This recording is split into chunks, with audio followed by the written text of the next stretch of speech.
2 వేరు వేరు ప్రాంతాల్లో జరిగిన యాక్సిడెంట్లు. ఒకటేమో మధ్యప్రదేశ్‌లో అదేదో మన మౌంగస్ అనే ఒక జిల్లా. ముగ్గురు అన్నదమ్ములు బైక్ మీద వెళ్తూ ఇష్టమున్నట్టు విన్యాసాలు చేస్తూ యాక్సిడెంట్‌కి గురై ముగ్గురికి ముగ్గురు చనిపోయారు. అండ్ నిన్నటికి నిన్న మన కేబుల్ బ్రిడ్జ్ దగ్గర ఆ రెడ్ కార్. సీ ప్రమాదాలు జరుగుతానే ఉన్నాయి. అయినా సరే జనాలు మారట్ల. ఒక విషయం నేను ఖచ్చితంగా చెప్తా. ఈ అన్ని ప్రమాదాలకు కారణం ఆ పిల్లలు కాదు, మీ తల్లిదండ్రులే ఇంకా చెప్పాలి అంటే. ఎందుకిస్తారు బైకులు? ఎందుకిస్తారు కార్లు? మూతి మీద మీసాలు రావు. వాడికెలా నడపాలో తెలీదు. అంటే ఇప్పుడు బైక్ అనేది ఒక అవసరం సింపుల్‌గా చెప్పాలి అంటే. ఇక్కడి నుంచి అక్కడికెళ్ళడానికి, అక్కడి నుంచి ఇక్కడికి రావడానికి, ఏదైనా వస్తువులు తీసుకెళ్ళడానికి, తీసుకురావడానికి, త్వరగా వెళ్ళడానికి, త్వరగా రావడానికి ఒక చిన్న అవసరం. అంతకు మించి ఇంకా ఏం ఉండదు. అది విన్యాసాలు చేయడానికి సర్కస్సు కాదు, రోడ్లేమి సొత్తు కాదు ఇంకా చెప్పాలి అంటే. అండ్ ఎంత స్పీడ్ రోడ్లు ఏస్తే, ఎంత స్పీడ్ ఫ్లైఓవర్‌లేస్తే మీరు అంత స్పీడ్‌గా వెళ్లి విన్యాసాలు చేయాలని కాదు దానర్థం. గమ్యస్థానాలకి త్వరగా చేరుకుంటారని. ఇప్పుడు గ్రీన్‌ఫీల్డ్ హైవేలొచ్చాయి. గ్రీన్‌ఫీల్డ్ హైవేలొస్తే నువ్వు కారుతో ఎట్టట్టట్టట్ట వెళ్ళమని కాదు దానర్థం. కొంచెం అంటే పెద్ద పెద్ద లారీలు అవి వెళ్తా ఉంటాయి గదా! ఈ రాష్ట్రం నుంచి వేరే రాష్ట్రానికి రవాణా సౌకర్యం కొంచెం స్పీడ్‌గా, నీట్‌గా చేరుకుంటే వాణిజ్యంగా 2 రాష్ట్రాలు డెవలప్ అవుతాయని జెప్పేసి ఇలాంటివేస్తారు. అండ్ నెక్స్ట్ ఎక్స్‌ప్రెస్ హైవే అంటారు. ఎక్స్‌ప్రెస్ హైవే అంటే నిన్ను ఎక్స్‌ప్రెస్‌లా బొమ్మని కాదు దానర్థం.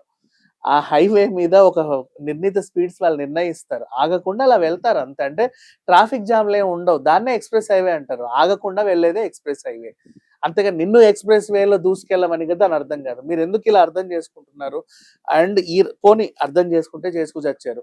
120 స్పీడ్ ఎందుకంత అవసరం ఏముంది? ఒక గంట లేట్‌గా వెళ్తే ఏమన్నా అయ్యిందా? అనుకోకుండా గూడా చాలా చోట్ల మనం ఇరుక్కుంటా ఉంటాం. అనుకున్న టైంకి ఎక్కడికి రీచ్ అవ్వలేం. ఫర్ ఎగ్జాంపుల్ ఇక్కడి నుంచి పక్కకే వెళ్ళాలి మహా అయితే. ఓ జూబ్లీ చెక్ పోస్ట్ నుంచి బంజారా హిల్స్‌కి వెళ్ళాలనుకుందాం. అదే టైంకి సీఎం కాన్వాయో లేకపోతే ఏదన్నా ఇంపార్టెంట్ అంబులెన్స్‌లో లేకపోతే ఇంకేమన్నా వచ్చి మిమ్మల్ని ఆపాల్సొచ్చింది. లేదా ఇంకేదన్నా అయ్యిందా రోడ్డు పైన సంథింగ్. లేదా బాగా వర్షం పడి ఇంకేదన్నా అయింది. ఆగుతాం కదా! ఎలాగైనా ఆగుతాం. మనం గంటలో వెళ్ళాలనుకునేది 2 గంటలు ఎలాగో పడుద్ది. అట్లా కాకుండా ఇష్టమున్నట్టు ర్యాష్ డ్రైవింగ్ చేస్తున్నారు. సరే ర్యాష్ డ్రైవింగ్ పక్కన పెడదాం. అదొక ఆతృత. విన్యాసాలు ఎందుకు చేస్తున్నారు? బండి కావాలి ఓకే. మళ్ళీ ఈ పేరెంట్స్ ఏంటంటే పిల్లాడికి బండి కొనియకపోతే ఏడుస్తాడు. మారం చేస్తాడు. వాడి ఏడుపు కంటే ఇప్పుడు మీ ఏడుపు ఎలా ఉంది? మనుషులేనా కదా! అసలు మనుషులే లేరు కదా! ఎందుకు కొనివ్వాలి వాళ్ళకంత అవసరమే ఉంది. పోనీ అవసరానికి తగ్గట్టు బైక్‌లేమన్నా కొనిస్తున్నారంటే అది కాదు. అందులోను మళ్ళీ టాప్ ఎండ్ మోడల్ ఇట్లా నడపాల వాడు. మరి మామూలుగా కూర్చోలేరా మనుషులు? ఎందుకు ఇలా అలా నడపాలి? ఆ బండ్లు ఉంటాయి అండి. అంటే నార్మల్‌గా రేజర్ బైక్‌లుంటాయి. అదేంటంటే ఆహ్, ఆ టైప్‌ని ఎంజాయ్ చేసే వాళ్ళు వేరు. వాళ్ళు వాళ్ళ కంట్రోల్‌లో ఉంటారు. ఇంకా చెప్పాలి అంటే. ప్రతి ఒక్కడు అవి ట్రై చేసి రాక ఇంతింత లావు లావు బండ్లు. వాడేమో ఇంత పీలకలా ఉంటాడు. ఇటు పడ్డా, అటు పడ్డా కాళ్ళ నొజ్జవుతదేమో అన్నట్టుంటాయి ఆ బండ్లు. వాడు లేపను గూడా లేపలేడు దాన్ని. అలాంటి బండ్లు ఆ పిల్లలకి ఇస్తున్నారు. వాళ్ళేమో విన్యాసాలు చేస్తారు. ముగ్గురు, ముగ్గురు, నలుగురు, నలుగురు. ఫ్రంట్ టైర్ లేపడాలు, ఎనక టైర్‌లు లేపడాలు. అంటే ఏంటి ఏమన్నా షూటింగ్ జరుగుతుందా? లేకపోతే మీరేమన్నా సర్కస్ పిల్లోళ్ళని కన్నారా? పోనీ మీ పిల్లల్ని తీసుకెళ్ళి సర్కస్‌లో జాయిన్ చేయండి. అట్‌లీస్ట్ ఆదాయం పైన ఆదాయం వస్తది. ఇప్పుడు ఈ విన్యాసాలేవో రోడ్డు మీద చేస్తుంటారు. ఎవడు చూస్తాడు? ఎవడు చూడడు. ఇంకా తిట్టుకుంటారు. నాలాంటోడైతే 4 దంతాడు పట్టుకొనెళ్ళి. అదేదో సర్కస్‌లో చేస్తే రూ. 4 వస్తాయి. ఈ విన్యాసం భలే ఉందే అని జెప్పేసి. లేదా ఏమన్నా సినిమా షూటింగ్‌లలో చేసినా వస్తాయి. ఏదైనా ప్రమాదకరమే. బండ్లు కొనిస్తున్నారు, ఫోన్‌లు కొనిస్తున్నారు. ఫోన్‌లు కొనిచ్చి సగం జడిచారు 10థ్ కాగానే. బండ్లు కొనిపిచ్చేసి ఇక పూర్తిగా జడదొబ్బుతున్నారు. అండ్ నెక్స్ట్ ఇక డిగ్రీ వచ్చిన తర్వాత నీ కొడుకెక్కడున్నాడు? లేడిక వాడు ఉండట్ల. ఏ రోడ్డు మీదో ఎక్కడో ఏ ఫ్లైఓవర్ దగ్గరో లేకపోతే ఇంకెక్కడో, ఇంకెక్కడో ఇంకోలాగా కనబడుతున్నాడు. సో, మాక్సిమం పేరెంట్స్ ఆలోచించండి. బండనేది మన అవసరం మాత్రమే. అయితే యాక్టివానో లేకపోతే లైక్ స్కూటీ లాంటివో లేకపోతే బైకైనా మన అవసరం వరకు మాత్రమే యూజ్ చేసుకోండి. అది పెట్రోల్ నింపి మనం ఇక్కడి నుంచి అక్కడికెళ్ళడానికే తప్పితే 10 మందికి చూపించుకోవడానికి కాదు. ఆ డగ డగ డగ సౌండ్‌ల వల్ల నీకు ఒరిగిందేమీ లేదు. 10 మంది నిన్ను మెచ్చుకుంటే నీకొచ్చింది గూడా ఏం లేదు. పద్మశ్రీ అవార్డులు ఏమన్నా ఇస్తున్నారా మీ విన్యాసాలకి? లేదే. అవసరం లేదు గదా! ఎందుకని? లేదా భారతరత్న ఇస్తున్నారా? నువ్వు ఉత్తమంగా బండి నడిపావు ఈరోజు మా రోడ్ల మీద అని జెప్పేసి. ఏదుండదు. లేకపోతే నువ్వు నడిపిన తీరుకి నీకు రోడ్డు టాక్స్ ఉండదు అంటున్నారు. ఏమీ ఉండదు. లైసెన్స్‌లు గూడా ఉంటాయో ఉండవో తెలీదు. ఇష్టమున్నట్టు బండ్లు నడిపేస్తున్నారు. రాత్రుళ్ళు చూస్తే అండ్ పోటీలు, రేసింగ్ పోటీలు. రోడ్లు ఖాళీగా ఉంటే మిమ్మల్ని రేసింగ్ పోటీలు పెట్టుకోమని కాదు దానర్థం.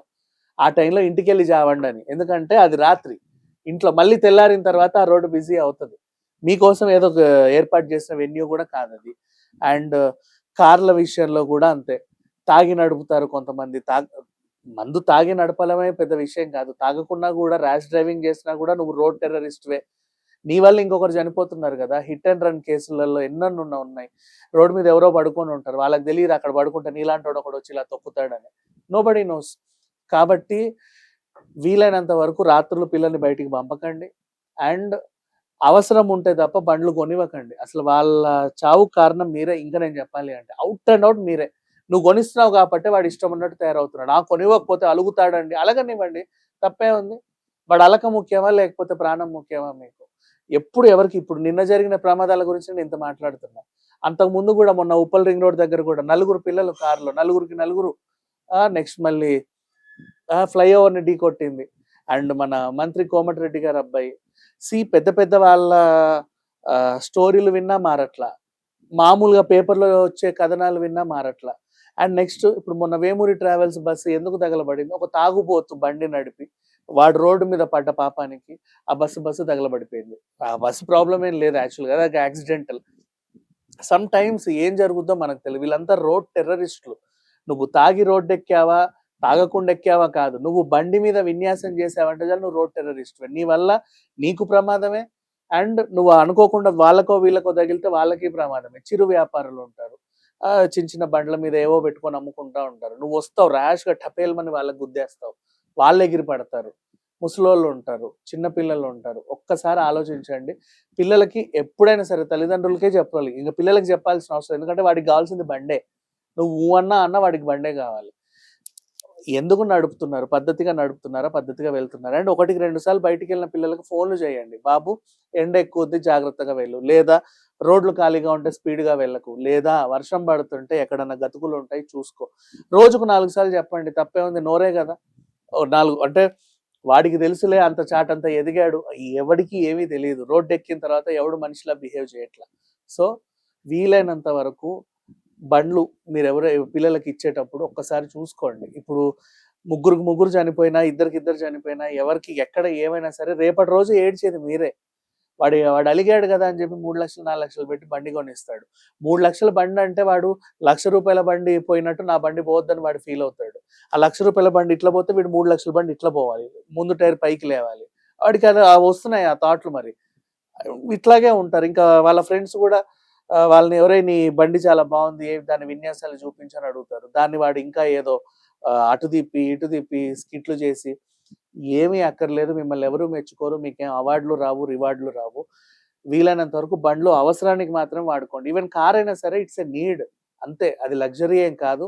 బండైనా కదా ఇట్స్ ఎ నీడ్. అది లగ్జరీ ఏం కాదు. దాంట్లో ఎక్కువ చూపించుకోకండి. విన్యాసాలు చేయకండి. వీలైనంత వరకు అవసరానికి మాత్రం వాడుకోండి. ప్రాణాలతో ఉండండి. Thank you so much.